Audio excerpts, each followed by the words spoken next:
दरअसल पाकिस्तान वो स्थान जहां आतंकवाद पनपता है, जहां भुखमरी चरम पर है, जहां लोकतंत्र के चिथड़े दर्जनों बार उड़ चुके हैं और कहते ना कि खाने को नहीं दाने अम्मा चली भुनाने, बस यही हाल है पाकिस्तान का। अगर वो चाहता तो भारत को बड़ा भाई समझकर खुद भी संपन्न हो सकता था, लेकिन उसने तो भारत की दुश्मनी चुनी और बर्बादी का रास्ता चुना।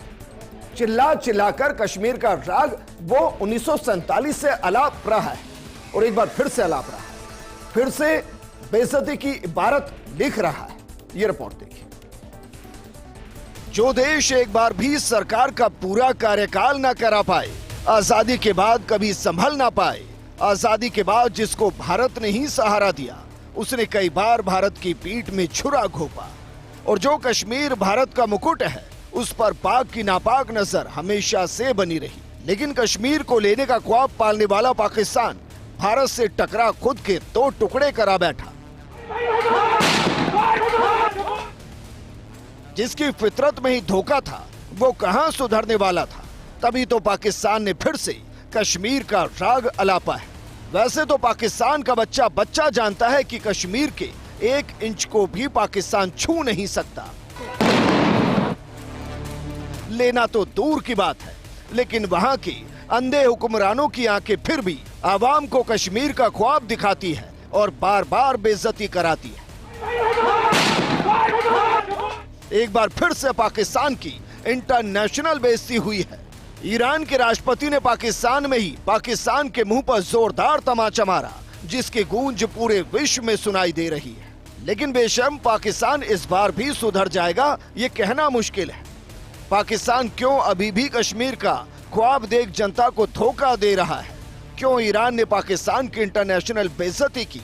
क्यों ईरान को पाकिस्तान से ज्यादा भारत प्यारा लग रहा है? ये भी आपको बताएंगे। आप बने रहिए हमारे साथ।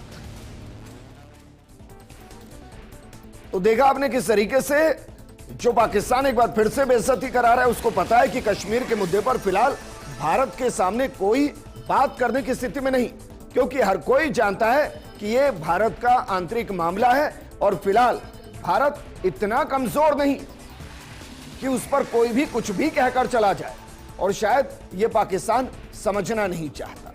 लेकिन ऐसा नहीं है कि पाकिस्तान ने पहली बार इंटरनेशनल पिटाई कराई है।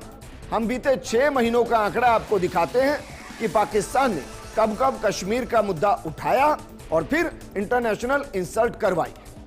पाकिस्तान के कार्यवाहक प्रधानमंत्री अनवारुल हक काकर ने संयुक्त राष्ट्र महासभा में कश्मीर का मसला उठाया था, और यह बहुत पहले की बात नहीं है, यह दिसंबर के आसपास की बात है। इसके बाद यूएनएससी में चर्चा के दौरान पाकिस्तान एक बार फिर से कश्मीर का राग अलापा था, और यह भी बीते 6 महीने की बात कर रहे हैं हम। प्रधानमंत्री बनते ही शहबाज शरीफ ने कश्मीर का राग छेड़ा था और कहा था कि कश्मीर फिलिस्तीन की आजादी के लिए वो प्रस्ताव लेकर आएंगे, और यह जुम्मे 2 महीने पहले की बात है। पाकिस्तान सरकार ने 5 फरवरी को पूरे देश में 10 मिनट का मौन मनाने का ऐलान किया था। पाकिस्तान का दावा है कि यह कश्मीर के प्रति एकजुटता के लिए किया जा रहा है, और यह सब जो खेल है वो पाकिस्तान इसलिए करता है ताकि उसकी आवाम उसे पूछ ना ले कि भारत इतना समृद्ध है तो ये पाकिस्तान भूखा नंगा क्यों है। वो ऐसा इसलिए करता है ताकि ऐसा ना हो कि कहीं पाकिस्तान के अंदर सरकारों को उखाड़कर फेंक दिया जाए। अब हम आपको बताते हैं कि पाकिस्तान ने नापाक कोशिशें कई बार की हैं। पाकिस्तान और भारत के बीच में कई जंगें हुई हैं। पहली जंग तो कश्मीर को लेकर ही हुई, 1947 में ही हुई, आजादी के तुरंत बाद हुई।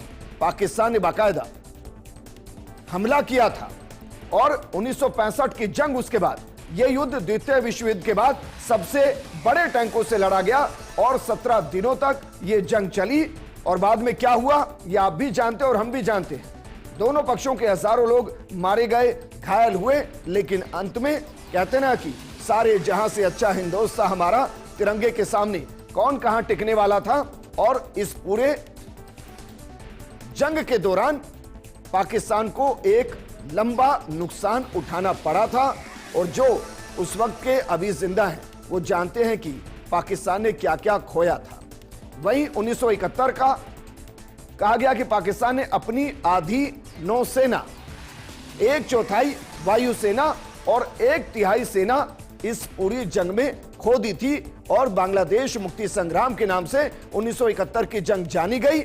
और आपको ध्यान होगा, इस जंग में पाकिस्तान को भारत ने 2 टुकड़ों में बांट दिया था। इसके बाद 1999 का करगिल युद्ध, इसे आमतौर पर करगिल युद्ध के नाम से जाना जाता है और यह भी एक तरीके से पीठ में छुरा पाकिस्तान ने घोंपा था। लेकिन इस युद्ध में पाकिस्तान का जो हश्र भारत ने किया था वो भी हर कोई जानता है और यह पाकिस्तान की बड़ी हार में से एक है। जबकि 71 में तो 90,000 से ज्यादा युद्धबंदी भारत ने बनाए थे।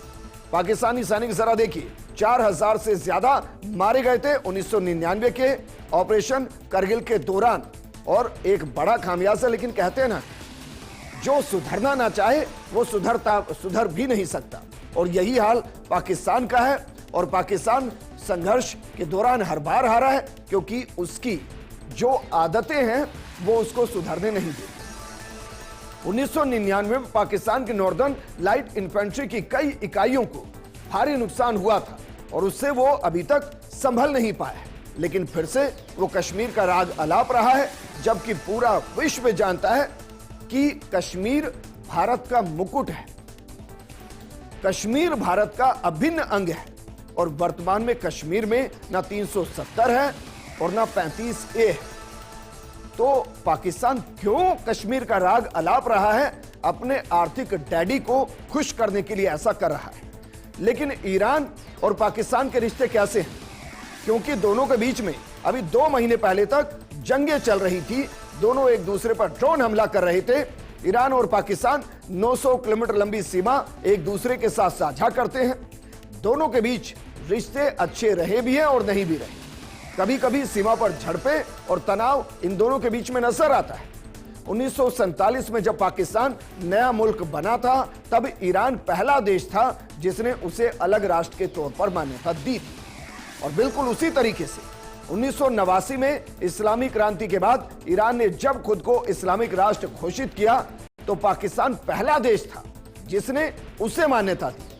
हालांकि पाकिस्तान और ईरान में तनाव बना रहता है। दोनों ही देश एक दूसरे पर उनके यहां आतंकवाद फैलाने का इल्जाम लगाते रहते हैं।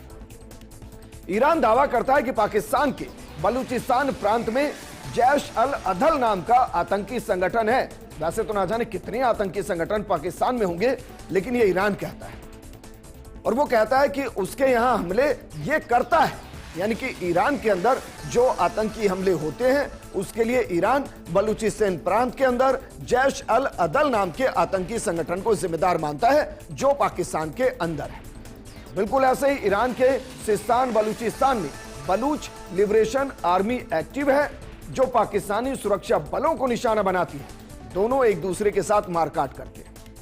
जनवरी में ईरान ने पहले जैश अल अदल नाम का आतंकी संगठन और इस पर हमला किया था, जबकि पाकिस्तान ने सिस्तान बलूचिस्तान में बलूच लिबरेशन आर्मी के ठिकानों पर हमला किया था और दोनों जनवरी में आमने सामने हो चुके हैं। अब उसके पीछे की एक बड़ी वजह है और ये बड़ी वजह दरअसल शिया और सुन्नी संघर्ष है। तो ये दरअसल किस तरीके से ईरान और पाकिस्तान को एक साथ नहीं आने देता, इसको भी हम समझाते हैं, जरा समझिए। क्योंकि पाक और ईरान के बीच तनाव की एक बड़ी वजह शिया और सुन्नी संघर्ष भी है और ये वहां की पॉपुलेशन का एक बड़ा हिस्सा है। इसको हम आपको समझा रहे हैं। 1971 में जब बांग्लादेश बना तो उसके बाद पाकिस्तान ने खुद को सुन्नी बहुल्य देशों के लीडर के तौर पर पेश करने की कोशिश तेज कर दी। ये जंग लगातार चलती रहती है। उसके बाद 1989 की इस्लामिक क्रांति के बाद ईरान खुद को शियाओं का लीडर बताने लगा, पाकिस्तान खुद को सुन्नियों का। और 1989 में, माफ कीजिएगा 79 में ईरान खुद को शियाओं का लीडर बताता नजर आया। अब इनकी पॉपुलेशन को जरा समझिए। ईरान की 99.6% मुस्लिम आबादी में से 90 से 95% शिया और 5 से 10% सुन्नी है, यानी कि ईरान जो है शिया मुस्लिम बाहुल्य है। जबकि पाकिस्तान बिल्कुल उल्टा है। पाकिस्तान की 96.5% मुस्लिम आबादी में से 85 से 90% सुन्नी है और 10 से 15% शिया है। और ये एक उनके बीच की लड़ाई की बड़ी वजह है, क्योंकि सुन्नी शियाओं को नहीं मानते और शिया सुन्नियों को नहीं मानते। और सुन्नी और शिया में मतभेद होने के बावजूद जिस तरीके से ये कहते हैं कि शांति बनी रहती है, जनवरी में दोनों ने एक दूसरे पर हमले किए, ये कहते हुए कि उनकी जमीन से आतंकवाद पनप रहा है। और दोनों के बीच तनाव 20वीं सदी में बढ़ा। 1970 में ईरान की इस्लामिक क्रांति ने इस विवाद को और ज्यादा बड़ा कर दिया। तो आप समझ सकते हैं दोनों के बीच रिश्ते किस तरीके के हैं, और जिस दिन मौका मिलेगा एक दूसरे को निपटा दिया जाएगा। लेकिन पाकिस्तान यह सोचता है कि भारत के खिलाफ वो इस्लामिक राष्ट्रों को एक कर सकता है। क्या वाकई में मुमकिन है? पाकिस्तान ने सोचा कि ईरान मुस्लिम राष्ट्र है तो भारत के खिलाफ वो आग उगलेगा, कश्मीर के मुद्दे पर वो पाकिस्तान के साथ आ जाएगा। लेकिन वो भूल गया कि जितने मुस्लिम भाई पाकिस्तान के अंदर रहते हैं उससे कहीं ज्यादा हिंदुस्तान में रहते हैं। और ईरान वर्तमान में इजराइल के साथ जिस तरीके से उलझा हुआ है उसमें उसको भारत की जरूरत है। और सिर्फ इतना नहीं, भारत और ईरान के बीच में एक लंबा चौड़ा व्यापार भी चलता है। जरा देखिए दोनों के बीच व्यापारिक संबंध क्या है। पिछले कुछ सालों में भारत और ईरान के बीच का व्यापार यकीनन थोड़ा सा कम हुआ है, उसके पीछे खाड़ी देशों की वजह है। लेकिन 2018-19 में दोनों देशों के बीच 14 लाख करोड़ रुपए का व्यापार हुआ था, जो 2019-20 में घटकर 39,000 करोड़ के आसपास पहुंचा और 2020-21 में 17,000 करोड़ रुपए का रह गया है। हालांकि 2022-23 में थोड़ी वृद्धि के साथ यह आंकड़ा 19,000 करोड़ रुपए पर पहुंच गया है। इस दौरान भारत ने ईरान को 13,000 करोड़ का सामान निर्यात किया है, जबकि ईरान से 5500 करोड़ रुपए का सामान खरीदा है। और यही दरअसल ईरान की समस्या है। उसको पता है कि भारत से अगर मधुर संबंध होंगे तो 4 लाख करोड़ रुपए के सामान तक वापस पहुंच सकते हैं, जिसकी ईरान की अर्थव्यवस्था में एक बड़ी भूमिका होगी। और अगर रिश्तों को बिगाड़ा गया तो जो 5500 करोड़ रुपए का सामान यहां से वहां जा रहा है या वहां से यहां आ रहा है, हो सकता है उस पर भी पाबंदी लग जाए। क्योंकि जिस तरीके से मेक इन इंडिया और मेड इन इंडिया का नारा बुलंद किया गया, उसके बाद भारत में बहुत कुछ बनने लगा है। लेकिन भारत और ईरान के बीच किन चीजों का व्यापार होता है यह भी हम आपको बताते हैं। जरा देखिए, भारत और पाकिस्तान के बीच मुख्य रूप से कृषि वस्तुओं और डेयरी उत्पादों का निर्यात मुख्य रूप से होता है। इसमें क्या क्या है? इसमें दरअसल मांस है, दूध है, छाछ है, घी है, प्याज, लहसुन और सब्जियां इसमें शामिल हैं। इसके अलावा अगर बात करें तो भारत और ईरान से मिथाइल अल्कोहल, पेट्रोलियम, बिटुमेन और इसके अलावा द्रवीकृत बुटेन, सेब और प्रोपेन, खजूर और बादाम खरीदता है, जिसकी काफी ज्यादा डिमांड है। और देखिए साल 2022-23 के दौरान भारत के कुल व्यापार का 0.20% ईरान के साथ हुआ है और यह बेहद कम है। अमेरिकी प्रतिबंधों के कारण दोनों देशों के बीच व्यापार कम हुआ है और इसलिए ईरान चाहता है कि भारत से रिश्ते मधुर रहें, क्योंकि ईरान ने बाकायदा इजराइल के साथ जब जंग की शुरुआत हुई तो भारत को अपने समर्थन में लेकर भारत को इन्फॉर्म करके उसने इजराइल पर गोले दागे थे। और अभी भी वो चाहता है कि भारत इजराइल और उसके बीच में मध्यस्थता करे। वो नहीं चाहता कि पाकिस्तान आए। और भारत इस वक्त दुनिया में एक बड़े भाई की भूमिका में है। विकसित राष्ट्र नहीं, लेकिन विकसित राष्ट्र भी फिलहाल भारत क्या सोचते हैं उस तरफ नजर रखता है। और इसलिए ईरान चाहकर भी, हम कह रहे हैं चाहकर भी, कश्मीर के मुद्दे पर अभी बोलने की स्थिति में नहीं है। लेकिन कश्मीर का इतिहास अपने आप में बेहद खास है। कैसे 370 लागू की गई, कैसे हटी, इस इतिहास को भी एक बार आपके सामने खंगाल देते हैं। क्योंकि 2019 से पहले एक देश में 2 निशान, 2 विधान, 2 संविधान हुआ करते थे। यह भारतीय संविधान के संक्रमणकालीन और विशेष प्रावधान शीर्षक से तैयार किया गया था। और एक शब्द हम अमूमन सुनते हैं कि अक्टूबर 1947 में कश्मीर के तत्कालीन महाराजा हरि सिंह ने भारत के साथ इंस्ट्रूमेंट ऑफ एक्सेशन पर हस्ताक्षर किए थे और उसके हिसाब से ही प्रिंसिपल स्टेट को भारत में विलय पर सहमति जाहिर की गई थी और उसी का पाकिस्तान को चिढ़ मच गई थी। इस पत्र में लिखा था कि जम्मू कश्मीर विदेश, रक्षा और संचार मामलों में भारत सरकार को अपनी शक्ति हस्तांतरित करेगा, यानी कि विदेशी नीति, रक्षा और संचार भारत के होंगे। साल 1949 में जम्मू कश्मीर की सरकार ने इसका एक प्रस्ताव भी बाकायदा तैयार किया था और 27 मई 1949 को कश्मीर की संविधान सभा ने इसे कुछ बदलाव के साथ स्वीकार भी किया। लेकिन यहां तक एक बड़ी कॉन्स्पिरेसी चल रही थी। 5 अगस्त 2019 को, आगे बढ़िए, जिस तरीके से 17 अक्टूबर 1949 को यह भारतीय संविधान का हिस्सा बना, 5 अगस्त 2019 को जम्मू कश्मीर पुनर्गठन अधिनियम को गृह मंत्री अमित शाह ने राज्यसभा में पेश किया और यहां से वो शुरुआत हुई जो आजादी के बाद ही होनी चाहिए थी। इसे उसी दिन पारित कर दिया गया था और उसके बाद राष्ट्रपति के पास भी इसे भेजा गया था। 6 अगस्त 2019 को लोकसभा की तरफ से भी इसको पारित किया गया और 9 अगस्त 2019 वो तारीख जो हिंदुस्तान के लिए सबसे स्वर्णिम दिन, क्योंकि राष्ट्रपति की मंजूरी इसको मिल गई थी। 370 भारत से या कहीं कि कश्मीर से हट चुका था, 35 से हट चुकी थी और जम्मू कश्मीर को जो विशेष दर्जा मिला हुआ था वो भी दर्जा उससे हट चुका था और अनुच्छेद 370 की क्लोज ए, धारा ए को छोड़कर सभी प्रावधान समाप्त कर दिए गए। क्लोज ए क्या है ये भी हम आपको बताते हैं।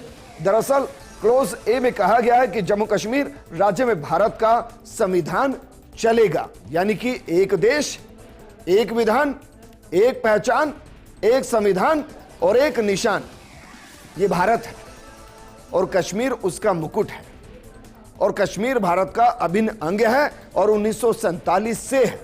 1947 से पहले भी कश्मीर भारत का ही था। भारत का एक टुकड़ा टूटकर पाकिस्तान बना है।